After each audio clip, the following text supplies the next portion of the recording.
ونفسه بسم الله الرحمن الرحيم وإذا سمعوا ما أنزل إلى الرسول ترى أعينهم تفيض من الدمع مما عرفوا من الحق يقولون ربنا آمنا فاكتبنا مع الشاهدين. ساتویں پارے کا ہم نے آج سبق پڑھنا ہے. اس کے مضامین اور اختصار کے ساتھ اس میں جو مسائل بیان کیے گئے ہیں. سب سے پہلے آیت میں اللہ تعالیٰ فرماتے ہیں وَإِذَا سَمِعُوا مَا أُنزِلَ إِلَى الرَّسُولِ، اور جب وہ سنتے ہیں جو رسول کی طرف نازل کیا گیا ہے، تَرَىٰ أَعْيُنَهُمْ تَفِيضُ مِنَ الدَّمْعِ، آپ دیکھیں گے کہ ان کی آنکھیں آنسوؤں سے بہہ رہی ہیں. مِمَّا عَرَفُوا مِنَ الْحَقِّ، کیونکہ انہوں نے حق کو پہچان لیا ہوتا ہے.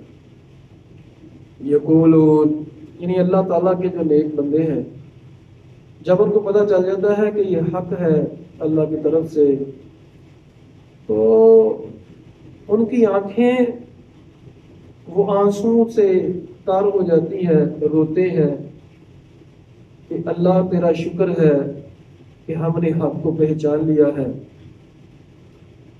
اور یقولون، اور پھر دعا کرتے ہیں ربنا آمنا، اے اللہ ہم ایمان لے آئے، فاکتبنا مع الشاہدین، ہمیں گواہوں میں سے لکھ دے کہ ہم گواہ ہیں، ہم نے گواہی دے دی ہے، ہمیں ان میں سے لکھ دے. اس آیت سے پہلے آیت ہے وہ اللہ تعالیٰ فرماتے ہیں، یہ خصوصی، ویسے تو یہ عام آیت ہے یعنی سب کے لیے ہے، لیکن خصوصی طور پہ عیسائیوں کے لیے ہے. اللہ تعالیٰ فرماتے ہیں کہ عیسائیوں میں سے سارے لوگ برابر نہیں ہیں. پہلے تو اللہ تعالیٰ نے دشمنی بیان کی کہ مومنوں مسلمانوں کے ساتھ کس کی زیادہ دشمنی ہے اور کس کی نہیں ہے. فرمایا کہ لَتَجِدَنَّ أَشَدَّ النَّاسِ عَدَاوَةً لِلَّذِينَ آمَنُوا الْيَهُودَ، مومنوں سے جو سب سے زیادہ نفرت کرنے والے ہیں وہ یہود ہیں، وہ یہودی ہیں، اور وہ لوگ جو مشرک ہیں. آپ آج بھی دیکھ لیں، سب سے زیادہ دشمن مسلمانوں کے جو وہ یہودی اور مشرک ہیں. اگر پاکستان کی بات کی جائے تو اسرائیل اور انڈیا جو ہے، انڈیا مشرکوں میں سے ہے، یہ بتوں کی پوجا کرنے والے ہیں، اور اسرائیل یہودی ہے. تو اللہ تعالیٰ فرماتے ہیں کہ یہ دونوں جو قومیں ہیں یہ بڑی ہی نفرت کرتے ہیں. اسلام سے، مسلمانوں سے نفرت میں یہ بڑے سخت ہیں. وَلَتَجِدَنَّ أَقْرَبَهُم مَّوَدَّةً لِّلَّذِينَ آمَنُوا الَّذِينَ قَالُوا إِنَّا نَصَارَىٰ، اور محبت کے اعتبار سے وہ عیسائی جو ہیں وہ مومنوں کے قریب ہیں. ذَلِكَ بِأَنَّ مِنْهُمْ قِسِّيسِينَ وَرُهْبَانًا، کیونکہ ان میں درویش، علماء اور راہب ہیں جو اللہ سے ڈرنے والے ہیں. وَأَنَّهُمْ لَا يَسْتَكْبِرُونَ، وہ تکبر نہیں کرتے. اب یہ ان عیسائیوں کی بات کی جا رہی ہے جو خالص عیسائی تعلیمات کے اوپر چلتے تھے، جن لوگوں کے اوپر، جن عیسائیوں کے اوپر یہودیت کا غلبہ نہیں تھا، تو ان میں سے کئی لوگ جو ہیں وہ مسلمانوں کے ساتھ محبت کرتے ہیں. حال ہی میں نیوزی لینڈ میں جو واقعہ پیش آیا، آپ لوگوں نے دیکھا کہ اس کے بعد آسٹریلیا میں مظاہرے کیے گئے، امریکہ میں کیے گئے، نیوزی لینڈ میں مظاہرے کرنے والے کون تھے؟ عیسائی. اور کئی ایک پادریوں نے بھی کہا کہ ہم مسلمانوں کے ساتھ ہیں. تو اللہ تعالیٰ فرماتے ہیں کہ ان لوگوں میں سے ایسے لوگ ہیں جو حق کو سنتے ہیں جب، تو ان کی آنکھوں سے آنسو بہہ نکلتے ہیں. ان میں سے سلمان فارسی تھے، اور بھی کئی ایک جو نیک لوگ جو مسلمان ہوئے تھے وہ ہیں. اور کہتے ہیں وَمَا لَنَا لَا نُؤْمِنُ بِاللَّهِ وَمَا جَاءَنَا مِنَ الْحَقِّ، ہم کیوں نہ ایمان لائیں، کیونکہ ہمارے پاس تو حق آ چکا، اور ہمیں یہ لالچ ہے کہ اللہ تعالیٰ ہمیں نیک لوگوں میں شامل فرما دے. تو یہی دعا ہمیں زیادہ سے زیادہ کرنی چاہیے، اے اللہ اللہم اجعلنا فی عبادک الصالحین، اے اللہ ہمیں نیک لوگوں میں شامل فرما لے۔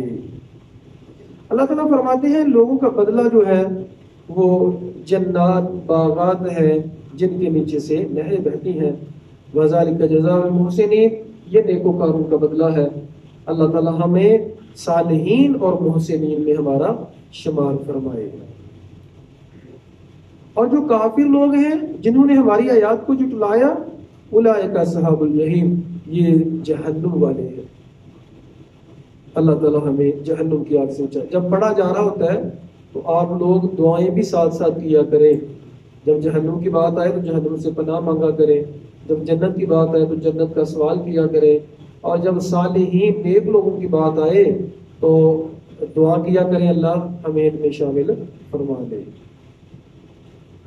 یا ایھا الذین آمنوا لا تحرموا طیبات ما احل اللہ لکم، اے ایمان والو اللہ تعالیٰ نے جو پاکیزہ چیزیں حلال کی ہیں ان کو حرام نہ کرو، ولا تعتدوا، حد سے نہ بڑھو، ان اللہ لا يحب المعتدین، اللہ تعالیٰ حد سے بڑھنے والوں کو پسند نہیں فرماتا۔ اگلی آیات میں 89 نمبر آیت میں قسم کا کئی احکامات بیان کیے جا رہے ہیں کہ ایک تو وہ شخص ہے جو قسم اٹھاتا رہتا ہے، اس کی عادت بن گئی ہے، لوگوں کو پتا ہے کہ اس کی عادت ہے، اس کے اوپر تو مواخذہ نہیں ہوگا۔ مواخذہ اور پکڑ اس قسم پہ ہوتا ہے جو باقاعدہ انسان نے سوچ کر اور پختہ ارادے سے وہ قسم اٹھائی ہو، تو پھر اگر وہ پورا کرتا ہے تو ٹھیک ہے، لیکن اگر پورا نہیں کرتا تو پھر اس کو کفارہ دینا ہوگا۔ اب قسم کے بارے میں یہ مسئلہ اچھی طرح سے ہمیں ذہن نشین کر لینا چاہیے کہ صرف اللہ کی قسم اٹھانی جائز ہے، اللہ کے علاوہ کسی اور کی قسم اٹھانی جائز نہیں ہے۔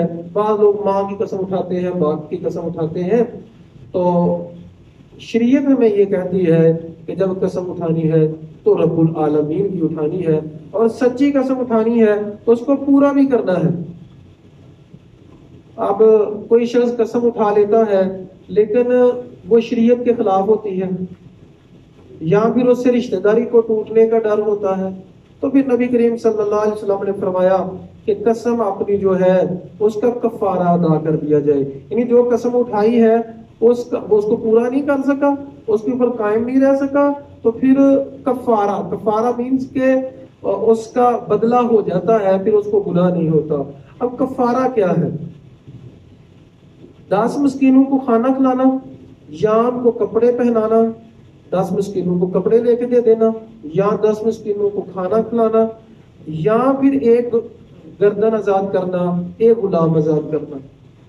اگر ان کی طاقت نہیں ہے، ان تینوں میں سے کوئی بھی کر سکتے ہیں، اگر اس کی طاقت نہیں ہے پھر 3 روزے رکھنے ہیں۔ قسم کا جو کفارہ یہ ہے، پہلے 3، اگر ان میں سے کسی کی طاقت، تینوں کی طاقت نہیں ہے تو پھر جو ہے 3 روزے رکھنے ہیں۔ وَاحْفَظُوا أَيْمَانَكُمْ، اللہ فرماتے ہیں اپنی قسموں کی حفاظت کیا کرو، اسی طرح اللہ واضح کرتا ہے تمہاری طاقتوں شکر کرو۔ ایک اور نصیحت کی جا رہی ہے ایمان والوں کے نام، اے ایمان والو انما الخمر والمیسر والانصاب، اے ایمان والو شراب، جوا اور یہ جو والانصاب اور پانسے کے تیر، یہ جو والازلام رجس من عمل شیطان، یہ گندے کام ہے، یہ شیطان کا عمل ہے۔ شراب پینا، جوا کھیلنا، کسی طرح تیر وغیرہ فال نکالنا، اپنی قسمت کے حال معلوم کرنا کہ میرے ہاتھ کی لکیریں کیا کہتی ہیں، اس طرح کی چیزیں جو ہے یہ شیطانی عمل ہے۔ فاجتنبوہ، ان سے بچ جاؤ، لعلکم تفلحون، تاکہ تم کامیاب ہو جاؤ۔ اپنی گھریلو زندگی کو کامیاب کرنے کے لیے اور باہر کی زندگی کو کامیاب کرنے کے لیے اس آیت کے اوپر عمل کرنا انتہائی اہم ہے، یہ جو ابھی ہم پڑھنے لگے ہیں۔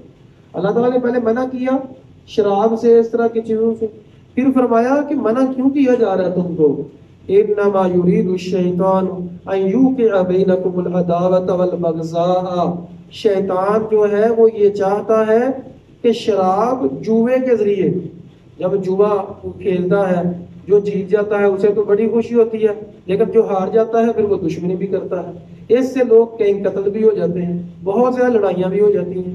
اسی طرح شراب کی وجہ سے بھی بہت زیادہ لڑائیاں ہوتی ہیں، فتنے ہوتے ہیں.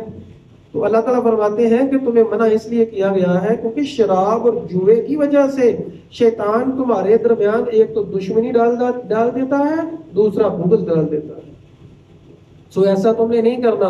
وَيَصُدَّكُمْ عَنْ ذِكْرِ اللَّهِ، اور تمہیں اللہ کے ذکر سے روکتا ہے. وَعَنِ الصَّلَاةِ، یہ تمہیں نماز سے روکتا ہے، یہ جوئے کے ساتھ، یہ شراب کے ساتھ. اب اللہ تعالیٰ پوچھتے ہیں کہ شیطان تو یہ چاہتا ہے، فَهَلْ أَنْتُمْ مُنْتَهُونَ، کیا تم باز آ جاؤ گے؟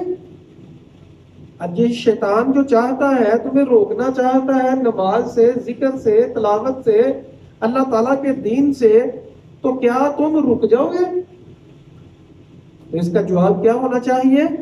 نہیں اللہ، ہم ہر ٹائم حاضر ہیں تیری بات ماننے کے لیے، ہم تیرے غلام ہیں، ہم تیرے بندے ہیں، ہمیں اس کی توفیق عطا فرما کہ ہم تیری بندگی کریں.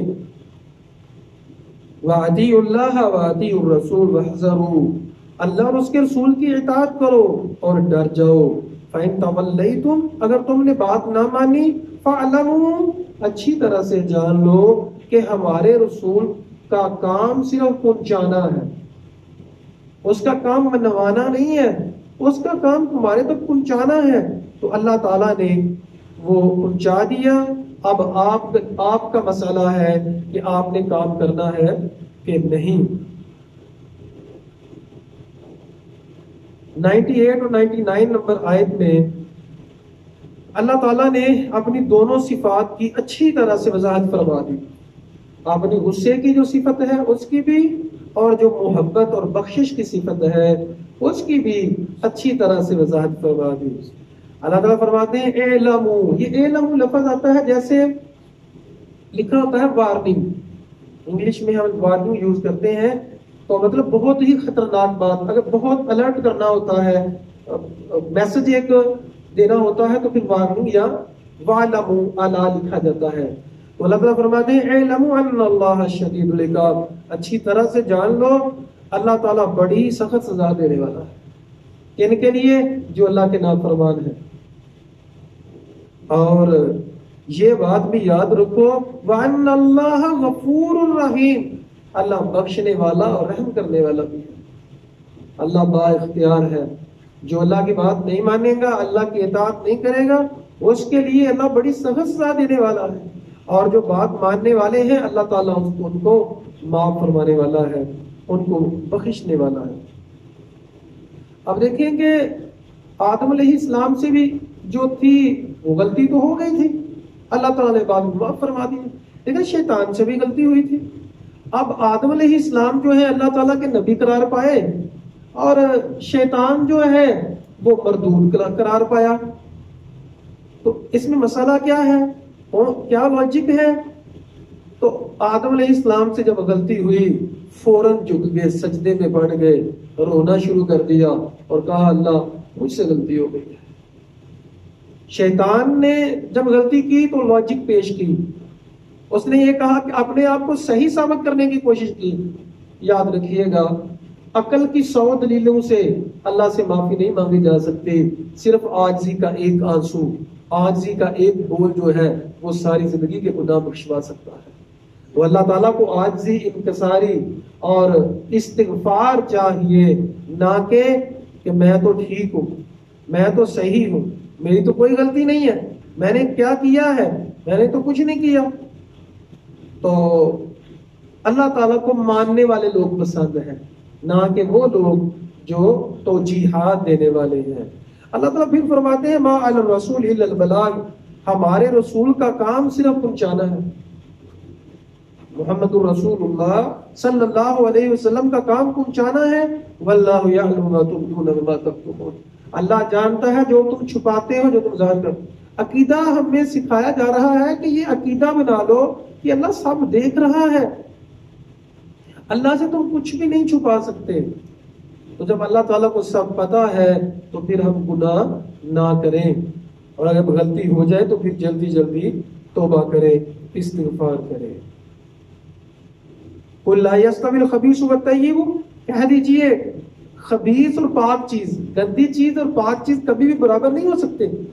وَلَوْ أَعْجَبَكَ كَثْرَةُ الْخَبِيثِ، اور اگرچہ آپ کو اچھی لگے خبیث گندی چیز کی کثرت، وہ گندی چیز ہی ہے، وہ ناپاک چیز ہی ہے، وہ صحیح نہیں ہو سکتے. فَاتَّقُوا اللَّهَ يَا أُولِي الْأَلْبَابِ، ڈر جو اللہ سے اے عقل والو، لَعَلَّكُمْ تُفْلِحُونَ، تاکہ تم فلاح پاؤ. قرآن مجید کا جو خطاب ہے وہ عقل والوں سے ہے، جو عقل رکھتے ہیں، اور مانتے بھی کون ہیں؟ جو عقل والے ہیں. بار بار کہا جاتا ہے فَاتَّقُونِ يَا أُولِي الْأَلْبَابِ، ڈر جاؤ عقل والوں. تو ہمیں عقل کا استعمال کرنا چاہیے. آیت نمبر 104 میں جو ہمارا ایک مسئلہ ہے کہ ہماری سوسائٹی میں، ہمارے معاشرے میں یہ مسئلہ پہلے بھی ڈسکس کیا گیا تھا. جب کہا جاتا ہے اللہ اور اللہ کے رسول کی طرف آؤ، تو کہتے ہیں کہ نہیں، ہم نے تو وہ کام کرنا ہے جو ہمارے باپ دادا کرتے تھے. تو اللہ تعالیٰ فرماتے ہیں وَإِذَا قِيلَ لَهُمْ تَعَالَوْا إِلَىٰ مَا أَنزَلَ اللَّهُ، کہا جاتا ہے آؤ اللہ اور اس کے رسول کی طرف آؤ، جو اللہ نے اللہ کے رسول نے دین سکھلایا ہے اس کی طرف آؤ. تو کہتے ہیں حسبنا ما وجدنا علیہ آباءنا، ہمیں وہی کافی ہے جو ہمارے آباء و اجداد نے کیا، جو ہمارے آباء و اجداد جس کام پہ تھے ہمیں وہ کافی ہے، ہم وہی کریں گے. اللہ تعالیٰ سوال کرتے ہیں، پوچھتے ہیں، چونکہ اس سے پہلے جیسے میں نے عرض کی کہ اللہ تعالیٰ عقل والوں سے مخاطب کرتے ہیں، تو اللہ تعالیٰ پوچھتے ہیں اَوَلَوْ كَانَ آبَاؤُهُمْ لَا يَعْلَمُونَ شَيْئًا، اگرچہ ان کے والدین جو ہیں کچھ بھی نہیں جانتے، پھر بھی والدین ہی کی مانیں گے. وَلَا يَهْتَدُونَ، اور اگر وہ ہدایت پہ بھی نہیں ہے، کچھ جانتے بھی نہیں ہے، پھر بھی اپنے آباء و اجداد کی پیروی کریں گے. تو اگر کریں گے تو یقیناً اگر وہ بھی گمراہ تھے تو یہ بھی گمراہ ہوں گے. اگر ہدایت پانا چاہتے ہیں تو پھر تو ہمیں قرآن و حدیث کی طرف آنا چاہیے. عقل مندی یہ نہیں ہوتی کہ جو بڑے غلطی کر رہے ہیں آپ بھی وہ غلطی کریں. عقل مندی یہ ہوتی ہے کہ بڑوں سے سیکھا جائے. یہ جو اللہ تعالیٰ نے ہمیں سکھلایا ہے کہ اپنے والدین کے پاس بیٹھا کرو، ان سے سیکھا کرو. کیا سیکھنا ہے ان سے؟ ان کے تجربے سیکھنے ہیں کہ جو غلطیاں انہوں نے کی وہ آپ نے نہیں کرنی. تو ہمیں تو والدین سے، بڑوں سے یہ سیکھنا ہوتا ہے، کیونکہ والدین سے بڑا کوئی مخلص انسان کے ساتھ نہیں ہوتا. تو انہوں نے بتانا ہوتا ہے دل کی بات کہ بیٹا جی، بیٹی جی، میں نے یہ غلطی کی تھی، آپ نے غلطی نہیں کرنی. اس نے سکھانا ہوتا ہے، اس نے سمجھانا ہوتا ہے. تو والدین بڑے جو ہیں ان کی بات مانے، لیکن جو شریعت کے مطابق ہے. یا ایھا الذین آمنوا علیکم انفسکم، اے ایمان والو تمہارے اوپر تمہارے نفس ہیں، تم سے تمہارے بارے میں پوچھا جائے گا، کسی اور کے بارے میں پوچھا نہیں جائے گا. اب کئی لوگوں کی عادت ہے، ان کو صرف اگلے لوگوں کی غلطیاں نظر آتی ہیں، انہوں نے صرف اگلے لوگوں کو دیکھنا ہے کہ وہ کیا کر رہے ہیں، اپنے آپ کو نہیں دیکھیں گے. تو اللہ تعالیٰ یہاں سمجھا رہے ہیں کہ اپنے آپ کو دیکھا کرو. سب سے پہلے تم سے تمہارے بارے میں پوچھا جائے گا، تم نے اپنی قبر میں جانا ہے. لا یضرکم من ضل، تمہیں کوئی بھی نقصان نہیں ہوگا جو گمراہ ہو رہا ہے. اذا اہتدیتم، جب تم ہدایت پہ ہو. تو اس میں الجھنے کی ضرورت نہیں ہے. ہاں دعوت ضرور دیں، میسج کنوے ضرور کریں، حکمت کے ساتھ لازمی بتائیں کہ یہ بات غلط ہے، یہ صحیح ہے. لیکن لڑائی جھگڑا کرنا، فتنہ فساد پھیلانا، لڑائیاں کرنا، اس کی قطعاً بھی اجازت اللہ تعالیٰ نہیں دیتے.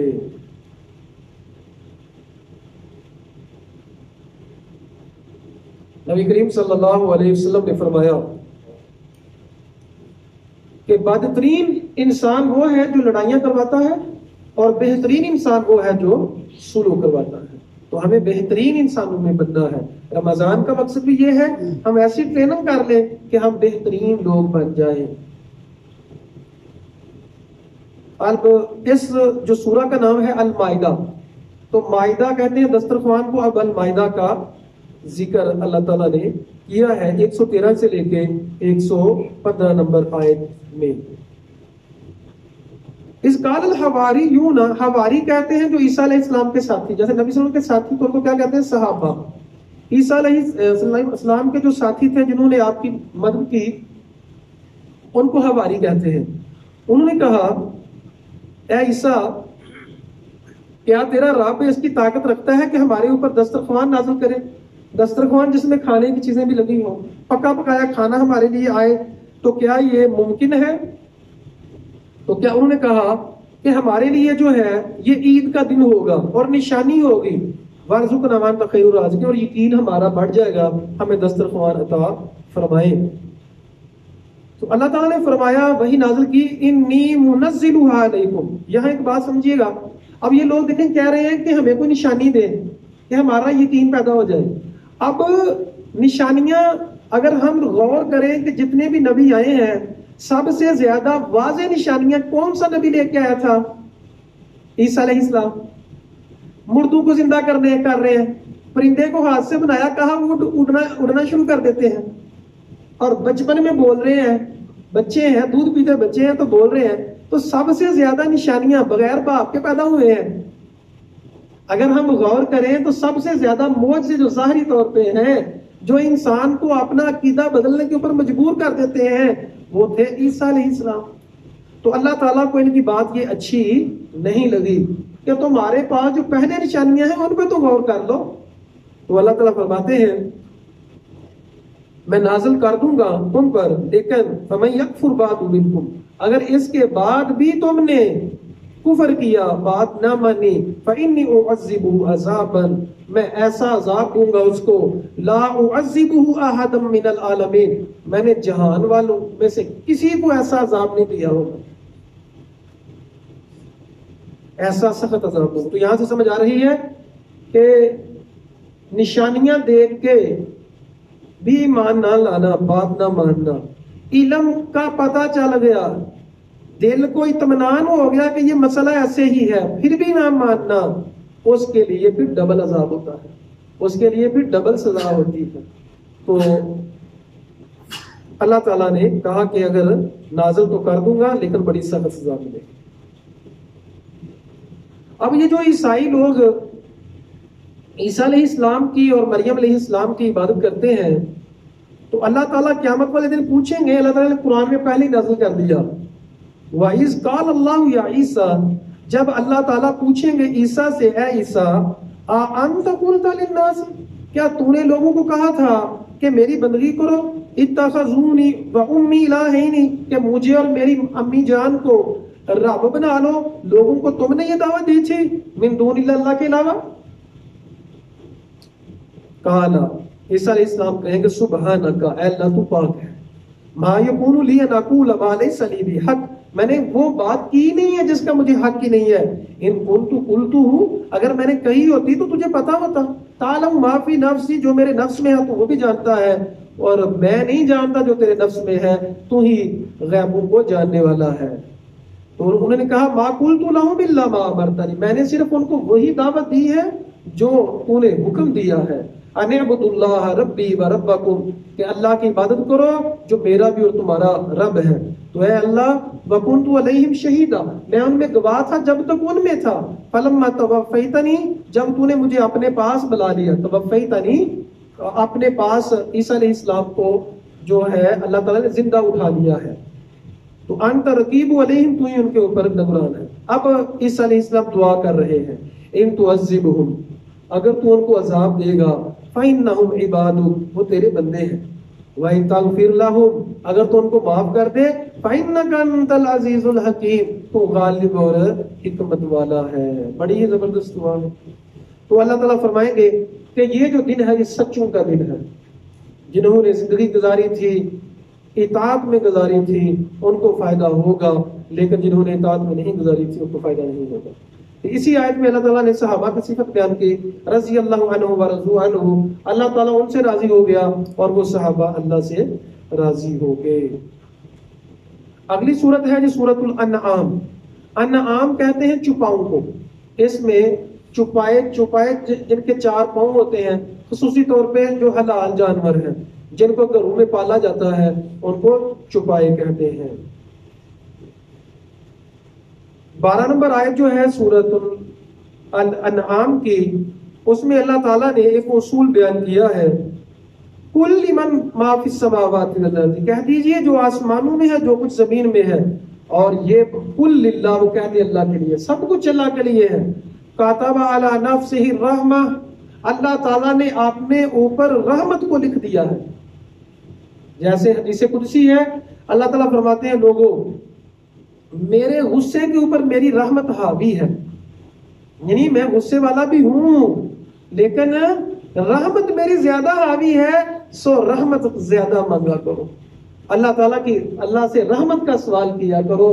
تو اللہ تعالیٰ یہاں فرماتے ہیں کہ کہہ دیجئے میرے بندوں کو کہ میں نے اپنے نفس پہ رحمت لکھ دیا ہے، اور تمہیں قیامت والے دن ضرور ضرور اکٹھا کیا جائے گا، اور جس میں کوئی شک نہیں ہے. 17 اور 18 نمبر آیت میں اللہ تعالیٰ فرماتے ہیں وَإِنْ يَمْسَسْكَ اللَّهُ بِضُرٍّ فَلَا كَاشِفَ لَهُ، اگر تجھے کوئی تکلیف پہنچتی ہے تو اس کو کوئی نہیں دور کر سکتا مگر اللہ.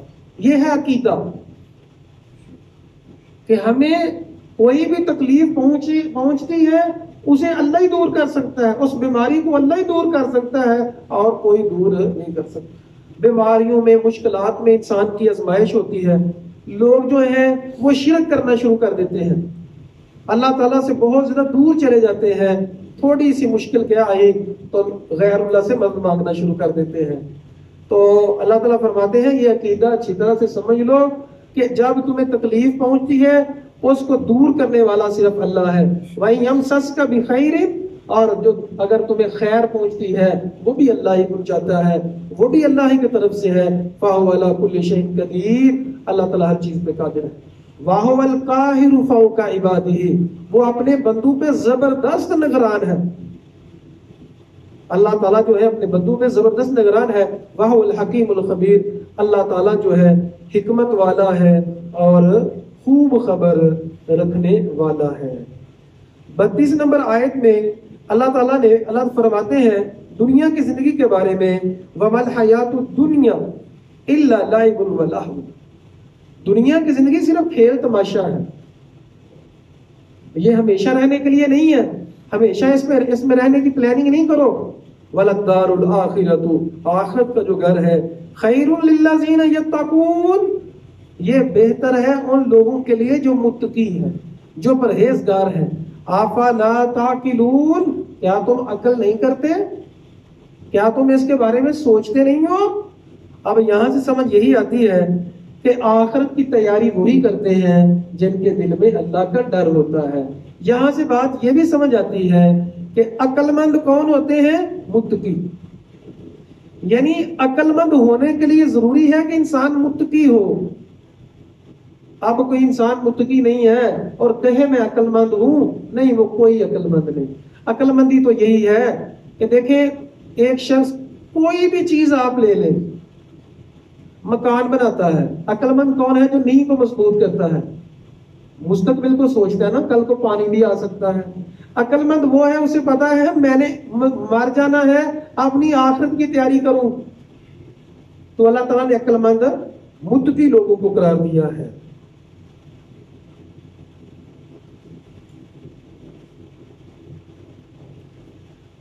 اللہ تعالیٰ فرماتے ہیں 33 نمبر آیت میں کہ اے نبی کافر لوگ آپ کو نہیں جھٹلاتے، وہ مجھے جھٹلاتے ہیں. کیسے؟ آپ صلی اللہ علیہ وسلم کو صادق اور امین کہتی تھی ساری دنیا. 40 سال تک جو آپ نے عمر گزاری تو لوگ تو اتنا زیادہ اعتماد کرتے تھے، صادق اور امین کہتے تھے، اور آپ صلی اللہ علیہ وسلم کا احترام اور عزت کرتے تھے.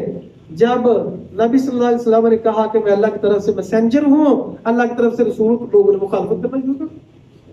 تو اللہ تعالیٰ فرماتے ہیں محمد کریم صلی اللہ علیہ وسلم یہ لوگ تجھے نہیں جھٹلاتے، یہ تو مجھے جھٹلاتے ہیں.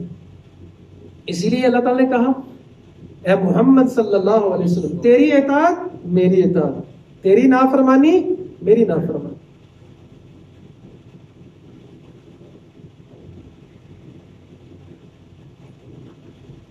تینتالیس اور 44 نمبر آیت میں اللہ تعالیٰ ایسے لوگوں کی بات بیان کر رہے ہیں جو بہت ہی شریعت سے دور ہیں اور بہت ہی سخت دلوں والے ہیں. اللہ تعالیٰ فرماتے ہیں فَلَوْلَا إِذْ جَاءَهُمْ بَأْسُنَا تَضَرَّعُوا جب ہمارا عذاب آتا ہے تو یہ لوگ روتے کیوں نہیں ہیں؟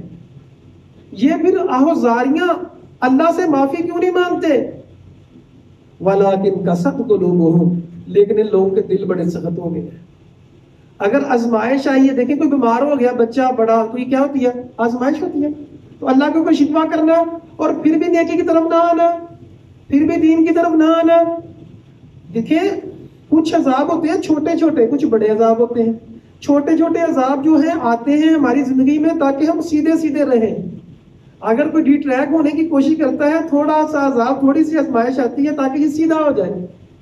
تو اللہ تعالیٰ فرماتے ہیں کہ اتنے سخت لوگ ہیں کہ ان کے پاس عذاب بھی آتے ہیں لیکن پھر بھی گروزاری نہیں کرتے، پھر بھی استغفار نہیں کرتے۔ وَلَٰكِن قَسَتْ قُلُوبُهُمْ، اس کی وجہ یہ ہے کہ ان کے دل بڑے سخت ہیں۔ وَزَيَّنَ لَهُمُ الشَّيْطَانُ مَا كَانُوا يَعْمَلُونَ، شیطان نے ان کو یہ مزین کر دیا ہے جو یہ کرتے ہیں۔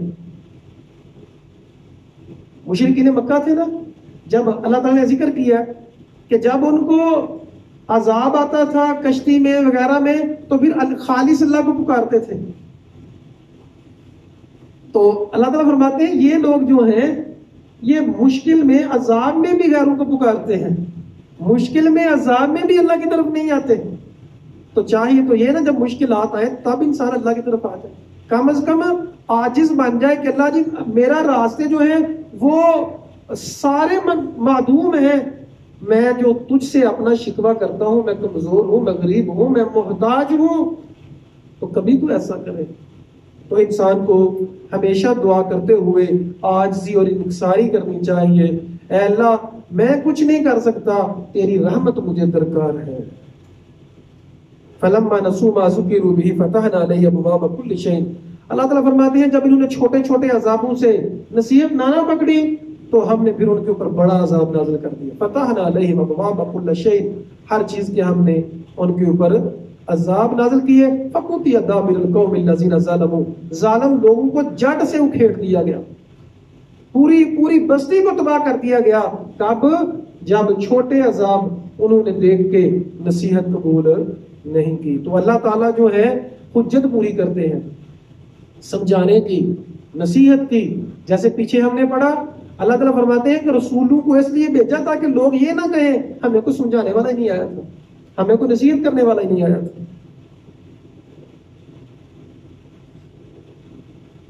آیت نمبر 50 اور 59 میں اللہ تعالیٰ نے عقیدہ سمجھایا ہے، قُلْ لَا أَقُولُ لَكُمْ عِنْدِي خَزَائِنُ اللَّهِ، اے نبی اچھی طرح سے یہ جو آیت ہے اس کا لفظی ترجمہ میں کروں گا، تشریح نہیں کروں گا، اس کو آپ لوگوں نے خود، اتنا واضح اس کا ترجمہ ہے تشریح کی ضرورت ہی نہیں ہے، اور اتنا واضح عقیدہ ہے کہ جس میں جو عقیدہ اپنا چینج کرنا چاہتا ہے، مضبوط کرنا چاہتا ہے، اسی کے لیے کوئی دوسری رائے ہو ہی نہیں سکتی۔ قل کہہ دیجئے، لا اقول لکم، نبی صلی اللہ علیہ وسلم سے کہا جا رہا ہے، قل کہہ دیجئے، لا اقول لکم، میں نہیں کہتا تم سے کہ میرے پاس اللہ کے خزانے ہیں، ولا عالم الغیب، اور نہ میں غیب جانتا ہوں، ولا اقول لکم انی ملک، اور نہ میں فرشتہ ہوں، ان اتبع الا ما یوحى الی، میں تو صرف وحی کی پیروی کرتا ہوں، مجھے ان باتوں کا پتہ چلتا ہے جو اللہ کی طرف سے وحی ہوتی ہیں، خود سے میں کچھ نہیں جانتا۔ قل هل يستوي الاعمى والبصير، کہہ دیجئے کیا اندھا اور دیکھنے والا برابر ہو سکتا ہے؟ افلا تتفکرون، کیا تم غور و فکر نہیں کرتے؟ کیا ان عقیدوں کے اوپر، ان آیات کے اوپر غور کر کے اپنا عقیدہ نہیں بناتے؟ اب کتنا واضح ترجمہ ہے اس کا، اس میں کوئی تشریح میں جانے کی ضرورت ہی نہیں ہے، اتنا واضح الفاظ میں سمجھایا جا رہا ہے کہ نبی کریم صلی اللہ علیہ وسلم فرما رہے ہیں کہ میرے پاس غیب نہیں ہے، میرے پاس خزانے نہیں ہیں، میں تو اللہ کا بندہ ہوں۔ اسی طرح یہی مسئلہ جو ہے 59 نمبر آیت میں بھی سمجھایا گیا ہے، وَعِنْدَهُ مَفَاتِيحُ الْغَيْبِ، اللہ تعالیٰ فرماتے ہیں کہ اسی کے پاس، اللہ ہی کے پاس غیب کی چابیاں ہیں اور کسی کے پاس غیب نہیں ہے۔ لا يعلمها الا هو، غیب صرف اللہ جانتا ہے۔ اب ایک انسان یہ بات کرتا ہے، مطلب 5 لوگ بیٹھے ہوئے ہیں، انسان کہتا ہے تم 3 جاؤ، بات ہے نا جی 3 جاؤ، ہو سکتا ہے چوتھے کو غلطی لگ جائے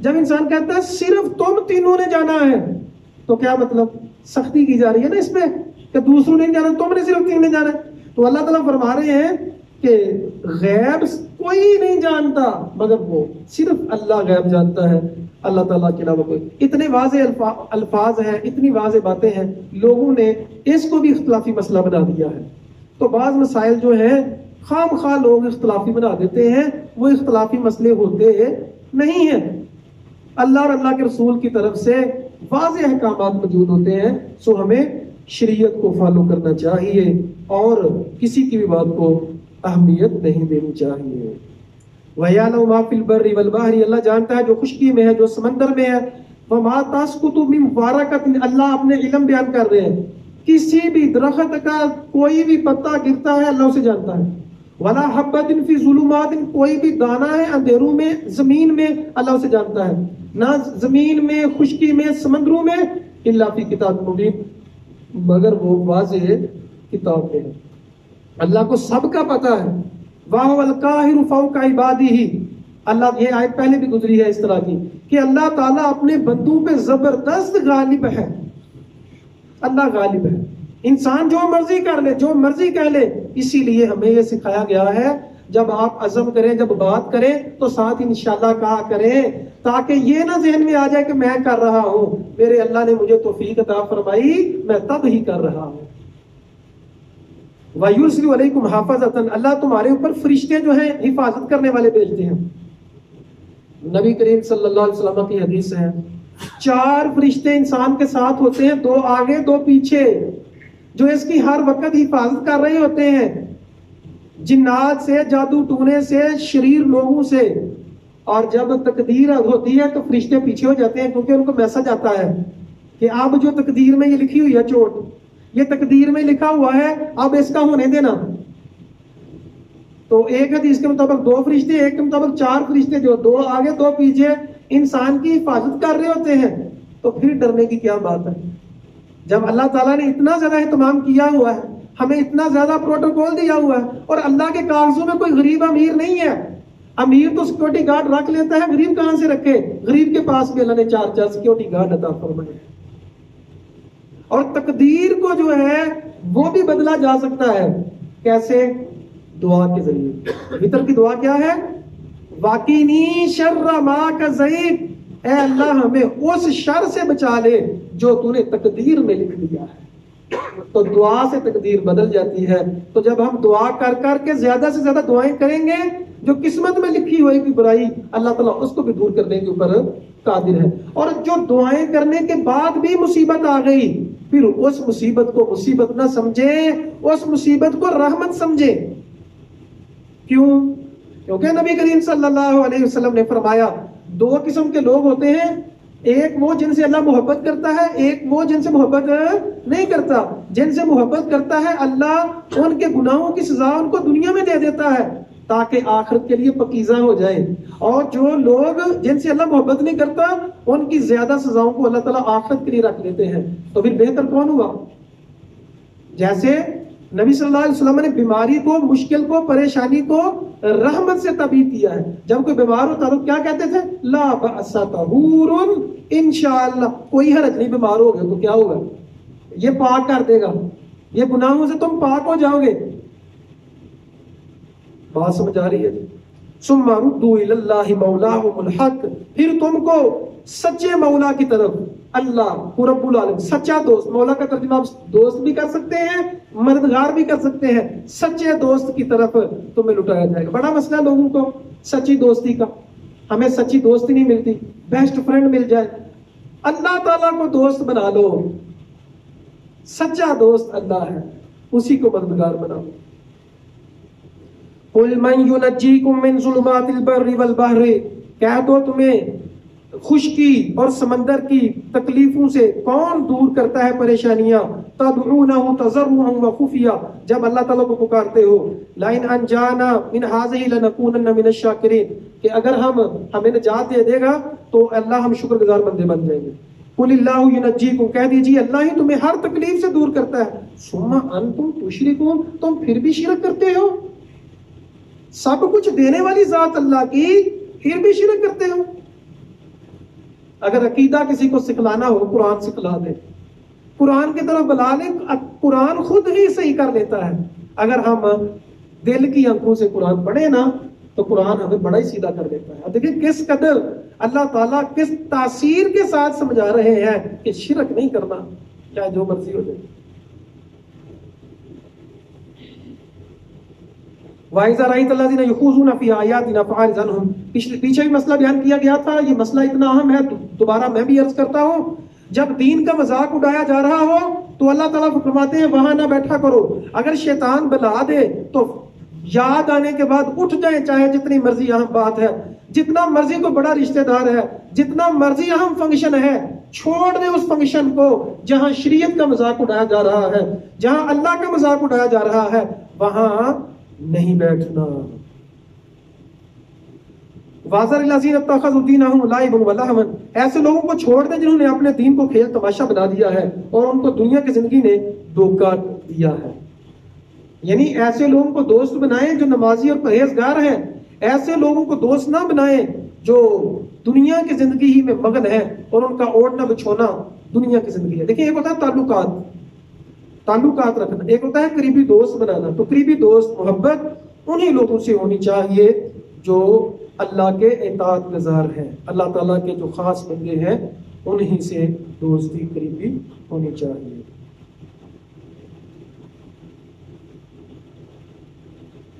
ایٹی 83 نمبر آیت میں اللہ تعالیٰ نے دوبارہ شرک کا موضوع بیان کیا اور اللہ تعالیٰ فرماتے ہیں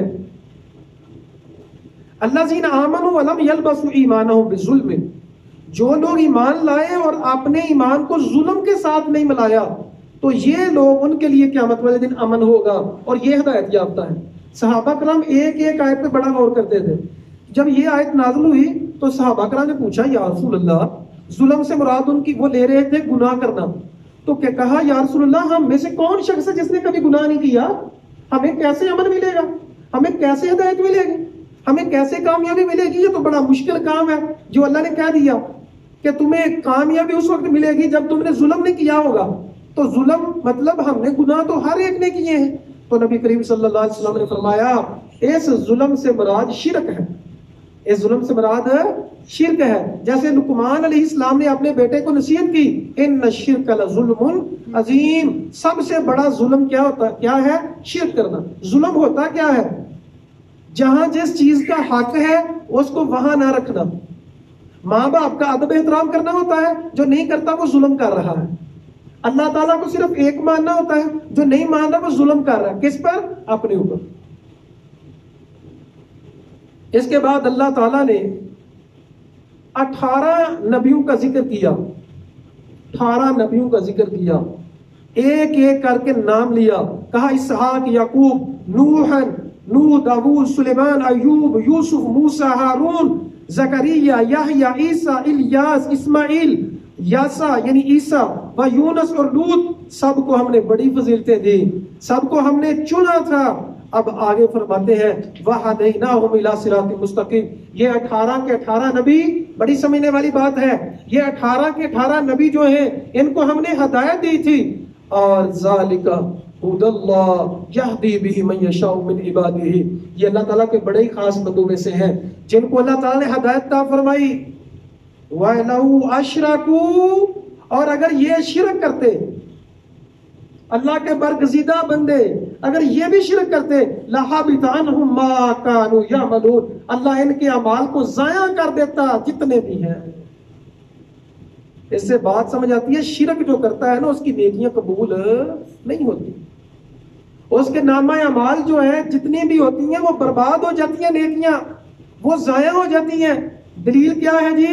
سورۃ الانعام کی 88 نمبر آیت، کہ اگر یہ لوگ جو ہیں یہ شرک کرتے تو اللہ تعالیٰ ان کے بھی اعمال ضائع کر دیتا۔ سمجھایا جا رہا ہے کہ اللہ کا کوئی رشتہ دار نہیں ہے، کہ اللہ تعالیٰ جو ہے وہ ان کو سزا نہیں دے گا، دوسروں کو دے گا۔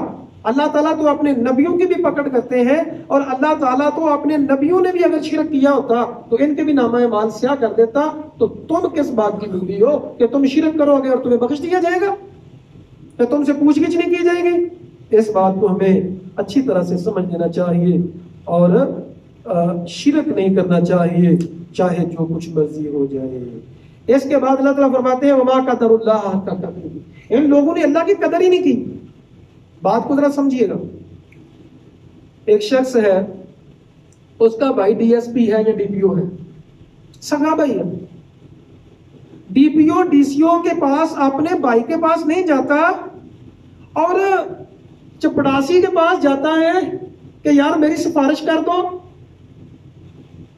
تو بھائی کو جب پتا چلتا ہے تو بھائی جھوٹے مارتا ہے اور کہ تو نے میری قدر نہیں کی، میرے عہدے کی قدر نہیں کی، میرے پاس ہی آ جاتا. تو یہ مثال صرف سمجھائی جا رہی ہے کیونکہ عربک اور عربی کا انداز بعض لوگوں کو سمجھ نہیں آتی. اب اللہ تعالیٰ فرماتے ہیں کہ میں شاہ رگ سے زیادہ قریب ہوں. اللہ ساری زبانوں کو جانتا ہے، 70 لوگوں سے زیادہ پیار کرتا ہے، لیکن یہ لوگ پھر بھی شرک کرتے ہیں. یہ لوگ پھر بھی غیروں کے جو در کے آگے سر جھکاتے ہیں، پھر بھی غیروں کا وسیلہ ڈالتے ہیں. لوگ کہتے ہیں جی وسیلہ جو ہے ڈالنا چاہیے. دیکھیں جی جب چھت پہ جانا ہو تو سیڑھی تو لگانی پڑتی ہے نا، جب جج کرنا ہو تو وکیل تو کرنا پڑتا ہے نا. میں کہتا ہوں جب آپ نے چھت پہ جانا، کوئی چیز لینے جانا کہ ویسے جانا ہے؟ اور کوئی کام سے جانا ہے نا، دھوپ سیکھنے جانا ہے یا کوئی چیز لینے جانا ہے. اگر کام آپ کا نیچے ہی ہو جائے تو اوپر جانے کی ضرورت ہے نہیں. اللہ شاہ رگ سے زیادہ قریب ہے، آپ کی بات اللہ ڈائریکٹ سن رہا ہے. تو آپ کو کوئی مینیجر کرنے کی ضرورت ہے؟ آپ کو کوئی وکیل کرنے کی ضرورت ہے؟ نہیں ضرورت. تو اللہ تعالیٰ کو ڈائریکٹ پکارے. اللہ تعالیٰ بڑا ہی رحیم ہے، بڑا ہی کریم ہے. لوگوں کی تو بات نہ مانے. آپ نے دیکھا نہیں کہ بعض جو ہیں وہ لوگ جو پیر حضرات ہیں وہ بازو توڑ دیتے ہیں، وہ تو قتل بھی کر دیتے ہیں مار مار کے جو بات نہیں مانتا. تو اللہ تعالیٰ کا نظام تو ایسا نہیں. اللہ تعالیٰ تو کہتا ہے ساری زندگی گناہ کیے ہیں، آپ آ جاؤ، میں صرف گناہوں کو معاف ہی نہیں کروں گا، گناہوں کو نیکیاں بنا دوں. تو اللہ تعالیٰ محبت کے ہماری 100 جانیں بھی ہوں، ساری کی ساری اللہ تعالیٰ کے رحیم ہونے پہ ہم قربان کر دیں تو یقین کریں پھر بھی ہم حق نہیں ادا کر سکتے. تو پھر ہم اللہ کی طرف آنا چاہیے، شرک کبھی بھی نہیں کرنا چاہیے. ان اللہ فالق الحب والنوا، اللہ ہی ہے جو دانے کو پھاڑنے والا ہے اور گٹھلی کو پھاڑنے والا ہے. کتنی مضبوط ہوتی ہے گٹھلی، ننا سا پودا نیچے سے نکلتا ہے اور تنا اور درخت بن جاتا ہے. یہ کون اگاتا ہے؟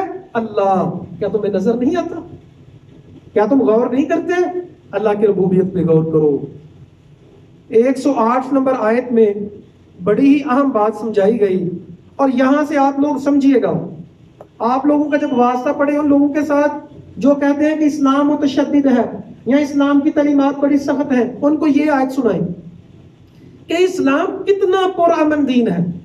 وَلَا تَسُبُّوا الَّذِينَ يَدْعُونَ مِن دُونِ اللَّهِ، ان لوگوں کو گالی نہ دینا جو غیر اللہ کو پکارتے ہیں، بتوں کی پوجا کرتے ہیں، اللہ کے علاوہ کسی اور کی شرک کرتے ہیں، ان کو گالی نہ دینا. فَيَسُبُّ اللَّهَ عَدْوًا بِغَيْرِ عِلْمٍ، تو وہ اللہ کو گالی دیں گے بغیر علم کے. كَذَلِكَ زَيَّنَّا لِكُلِّ أُمَّةٍ عَمَلَهُمْ، اللہ تعالیٰ نے مزین کر دیا ہے ہر امت کے لیے ان کا عمل.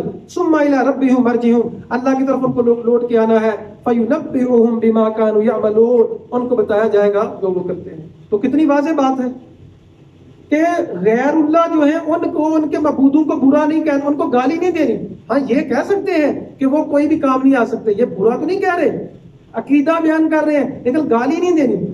برا بلا جو ہے وہ کہ برائی بیان کرنا ان کی، یہ نہیں کہنا، ورنہ وہ سچے خدا کی بھی کے ساتھ بدتمیزی کریں گے. تو اس دیکھ لیں اسلام کتنا پرامن مذہب ہے. اسلام کا مطلب ہی پیس ہے، امن، امن والا دین، محبت والا دین. اللہ تعالیٰ سے دعا ہے اللہ حق بات کو سمجھنے کی اور اس پر عمل کرنے کی توفیق عطا فرمائے. اقول قولی ھذا استغفر اللہ لی ولکم ولسائر المسلمین.